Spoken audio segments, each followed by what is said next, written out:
It's like back to square one. 5 साल की कहानी घूम के वापस उसी पहलू पे आई जहाँ से मेरी कहानी शुरू हुई थी, Roadies. The thing that like मुझे जब फ़ोन आया था, जब मुझे सिर्फ ये कहा गया कि हम आपको रोडीज़ के लिए कॉल कर रहे हैं, मैं ऑटोमेटिकली कन्विंस हो चुका था, बिना सुने कि हम साउथ अफ्रीका जा रहे हैं, बिना सुने कि सोनू सर आ रहे हैं, बिना सुने कि मैं कंटेस्टेंट जैसे वापस आ रहा हूँ। मुझे जेन्युइनली लगा कि मुझे फ़ोन आ रहा है फॉर बिहाइंड द कैमरा वाला काम कि हाँ होस्ट कर लो, वीजे बन जाओ। बट मुझे जब कंटेस्टेंट के लिए बोला, आवाज़ लाइक क्या मैं ये फिर से कर सकता हूँ? क्योंकि पिछली बारी जब मैंने रोडीज़ किया था, मैं फाइनल्स तक पहुँचा था, फिनाले में आके मैं हारा था। तो मेरे अंदर आज भी वो आग है, आज भी वो था कि यार इस बार फिर मौका मिला है, फिनाले करना है, पहुँचना है, जीत के आना है। तो मैंने उस वजह से ये किया।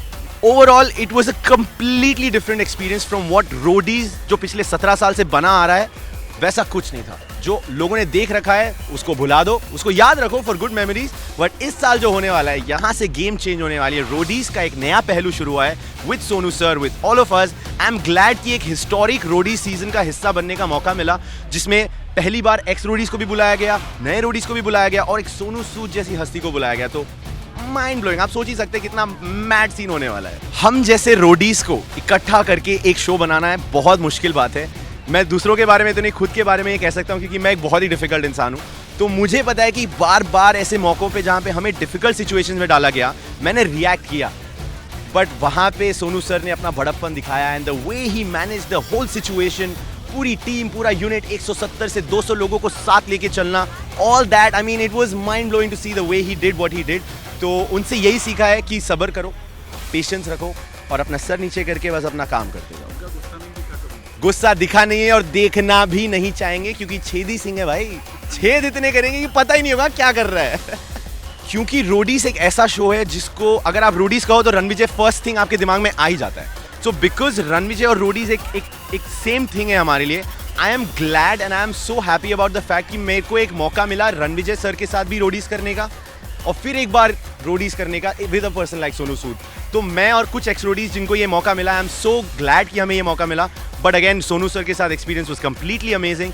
तो there is no comparison, but खुशकिस्मत है हम कि दोनों कर सके। क्योंकि ये सोनू सर के लिए पहला सीजन था और रन सर ने ये 17 साल तक किया है। तो जब मुझे रन सर के साथ एक्सपीरियंस मिला, उनके साथ आई थिंक 15 सीजन में मिला था। तो मेरा एक्सपीरियंस बहुत ही स्पेशल, बहुत ही मैं बयान नहीं कर सकता इन वर्ड्स, जो मेरा फर्स्ट सीजन था। तो comparison to that, this is still catching up. शायद मैं इसे जब देखूंगा टीवी पे तो मुझे भी ज़्यादा पसंद आए, बट अभी के लिए मेरा फर्स्ट सीजन रन सर के साथ जो था वही रहेगा।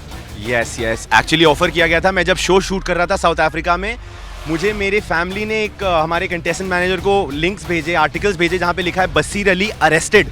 हेडलाइन छपी है, मैं कह रहा हूँ अरेस्टेड। लोग कह रहे हैं बसीर इतने दिन से इंस्टाग्राम पे आया नहीं है, कहीं कुछ पोस्ट नहीं कर रहा, सच में अरेस्ट तो नहीं हो गया? फिर उसके नीचे लिखा गया लॉकअप के लिए पूछा गया। मैं कहा इतना खतरनाक मसालेदार हेडलाइन बन गया, अगर मैं जाता तो क्या होता।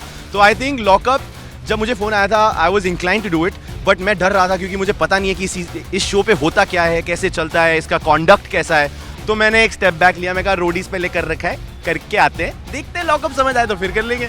बट ऑन द होल मैंने देखा है थोड़ा बहुत, I think it's a crazy show, it's very difficult, it's very challenging. और इस बार जो कंटेस्टेंट्स लिए हैं, mind blowing, very very entertaining. Lockup में मौका मिला तो हाँ, मतलब एज अ वाइल्ड कार्ड घुस के फाड़ के वापस आ सकता हूँ, बट पूरी जर्नी मुझसे ना हो पाएगी यार, लगता नहीं है मुझे। दिल से कहूँगा ये बात, जब मैंने रोडीज के लिए जब आया था, मेरे दिलो दिमाग में कभी रोडीज नहीं था, बट उससे पहले से मेरे दिलो दिमाग में बिग बॉस था। मैं जब बच्चा था, जब मैं बिग बॉस देखता था, मैं सोचता था अपने दिमाग में कि अगर मैं ये सिचुएशन में होता तो क्या करता, मैं ऐसा करता, मैं वैसा करता। और देखते ही देखते मैं रियलिटी शोज पे आ गया, मैंने रोडीज किया, स्प्लिट्स किया, एस किया, फिर रोडीज किया। अभी भी मुझे लगता है कि अगर मैं बिग बॉस जाऊँगा, मैं फाड़ के आऊँगा, और जिस दिन भी आऊँगा ये वीडियो क्लिप निकाल के देखना, फाड़ के आऊँगा।